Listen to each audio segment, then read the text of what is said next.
Hello students, welcome to Concepts of Physics with Irfan. Students, today we are going to continue our video lecture on first year physics. Let us discuss Newton laws of motion. Isaac Newton was a scientist in the mid of 16th to 17th century, and he introduced three fundamental laws which deal with motion, and particularly motion of such objects which can be observed through naked eyes, and the velocity of such objects are relatively low, right? So there are basically three laws. The first law, what we call the first law of motion, or Newton's first law, it states that whenever there will be no external force or no net force acting on an object, then the state of the object is going to remain the same. So if an object is at rest, it is going to continue state of rest, or if an object is already in motion or in uniform motion, so it is going to continue the uniform motion with the same pace unless and until it is acted by an external net force, right? So what does it mean? So let us write its statement that if the external net force is zero, then the system will continue its state of rest or uniform motion, right? So summation of F net, sum of all the external forces. Net force means the summation of all the external forces. So we can write sigma F external,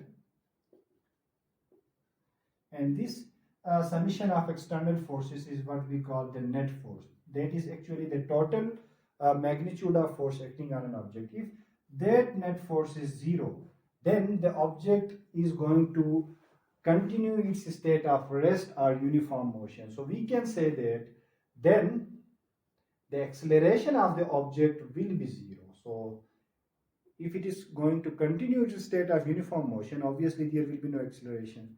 And if the object is at rest, so there will be no acceleration. So the acceleration will be zero. So this is what we call first law of motion. You know, let us take an example that this is an object of mass m and it is lying on a floor, right? So the total force, as we can see that here, its weight is acting downward and the normal force of the floor is acting in upward direction. So overall, the total or the net external force acting on that system, in this case we are having an object of mass m. So the net force here is zero. So due to this reason, the object is not going to change its state of rest. So the acceleration will be zero, right? Obviously here in this case the velocity is also zero because it is initially at rest. On the other hand, if an object is moving, let's take an example that we are having a football, right?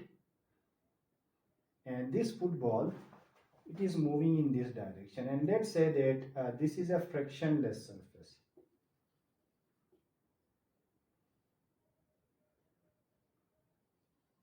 Frictionless surface. So what does it mean? It means that once the object will start moving, it is not going to stop because there is no opposition force, as the surface is smooth enough that we can ignore the frictional force, right? So if it is moving with constant velocity, then ignoring all kind of dissipative forces, air resistance, friction. So if we consider such an ideal system where there will be no friction, no air resistance, right?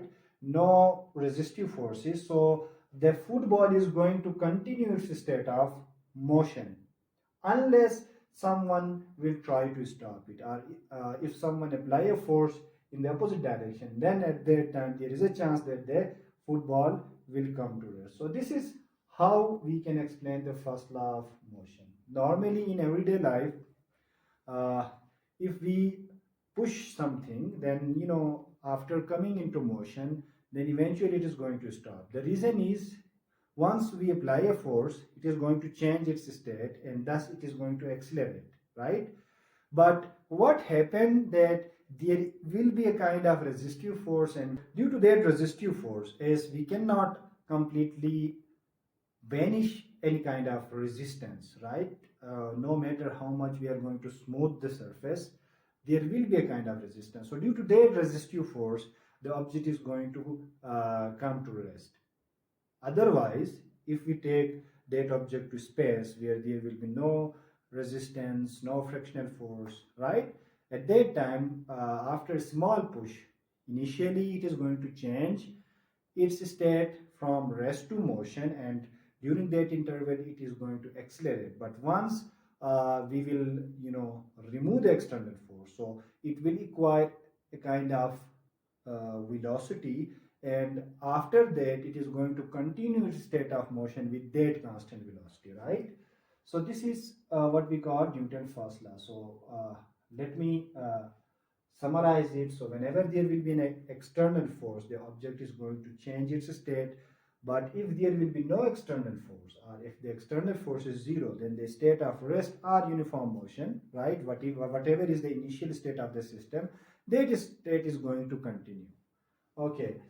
Now let us move toward Newton's second law. Second law. Okay. Now what if there will be a kind of external force, or there will be a kind of net force on a system? So at that time, if there will be a net force which is being acted on a system, then the system is going to accelerate. So according to Newton's second law, if an external net force acts on a system, then the system or object will accelerate in the direction of the force. So this is important point, right? Direction of the force. Okay. Now let us take another case. An object is lying on a floor, right, and having some mass m. So if someone apply a constant net force on such an object, then what is going to happen? It is going to accelerate in this direction,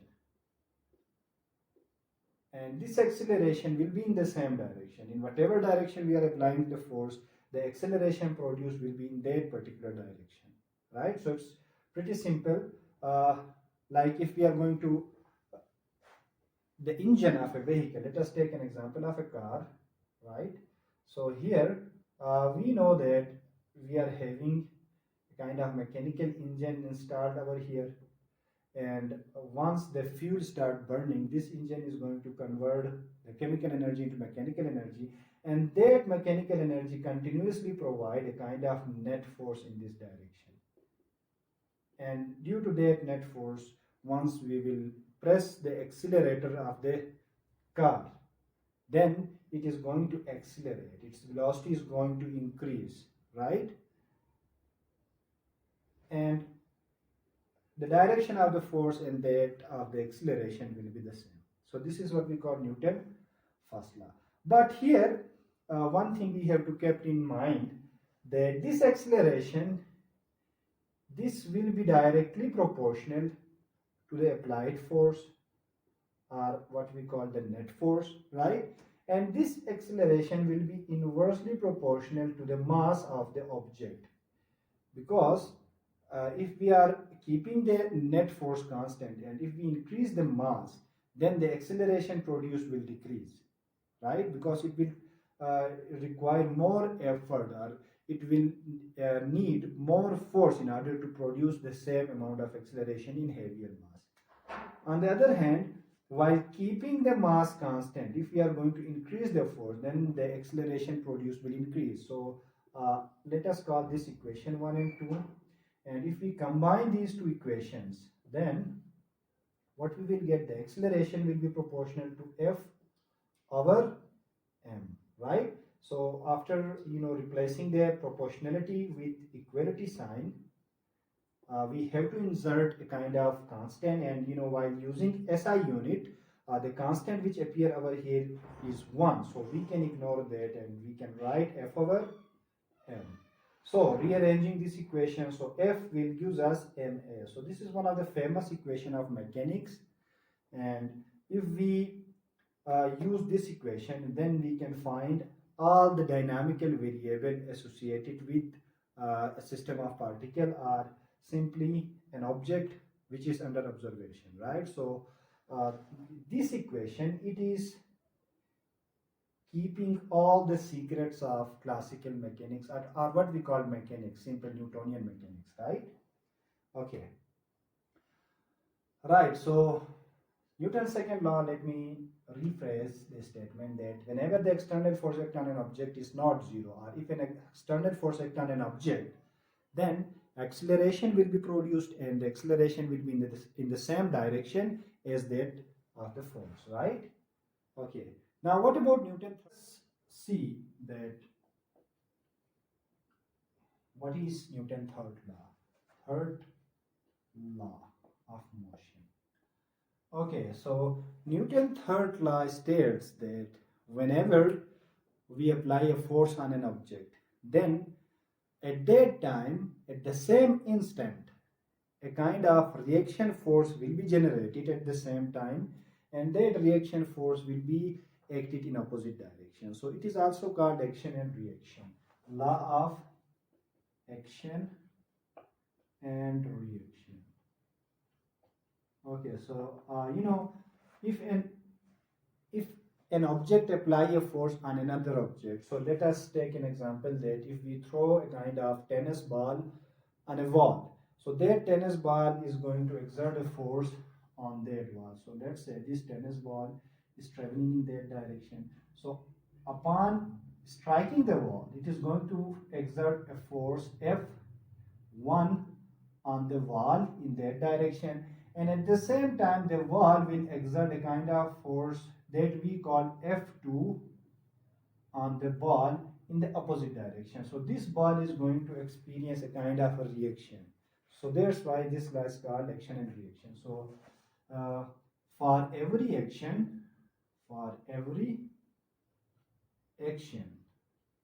and this action means a kind of force, right? There will be an equal but opposite reaction.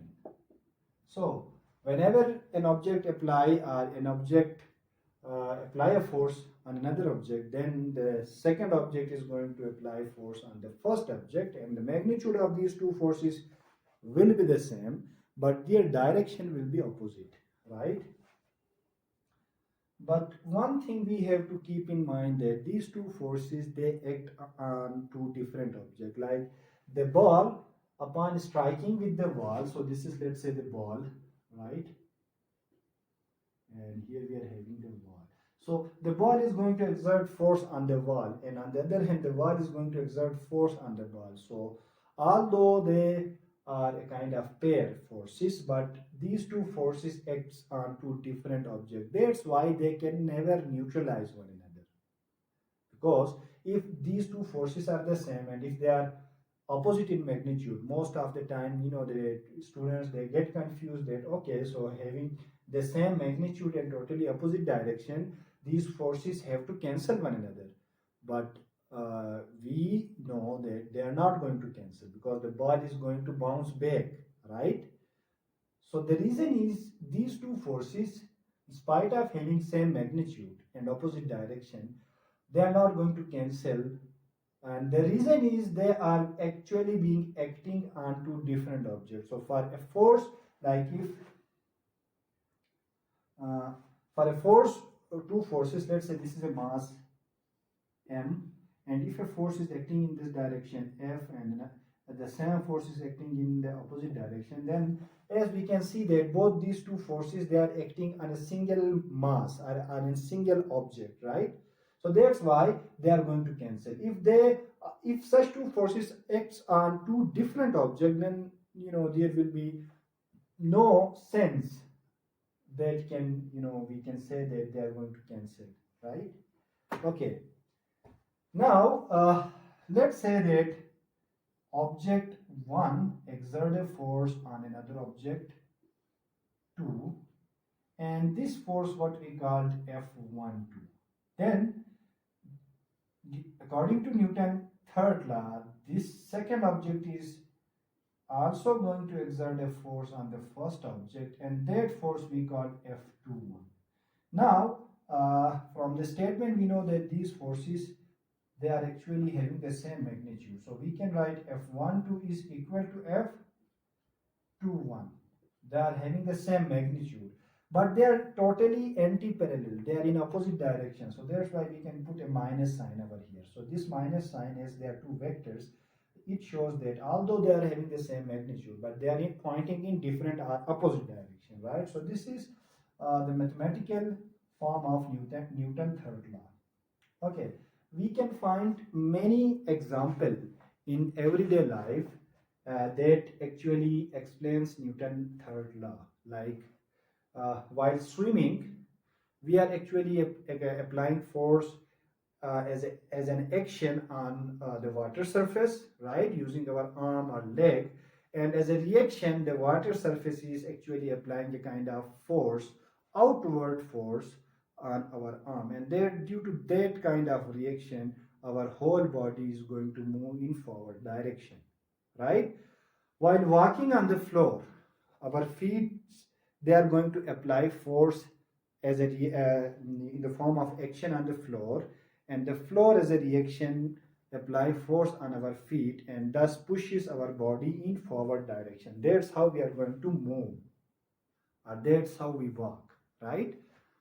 Birds, they can fly using their wings. Now, pushing the air in downward direction, they are applying a kind of action force on the air molecule, and these air molecules in reaction they are going to apply force on the wings of that bird, and thus the bird is going to move in forward direction, or the bird fly, right? So uh, there are many examples in daily life where this action and reaction on Newton third law is in play, right? So these are the fundamental laws of motion, and these laws still they are valid in situations where large objects are involved, or where the motion is non-relativistic. What does mean by non-relativistic? Like for such kind of motion in which the velocity is not too much high. I mean by saying high, I am referring to the speed of light. So if the object is moving with velocity which are much lower than the speed of light, then such kind of mechanics is what we call non-relativistic mechanics,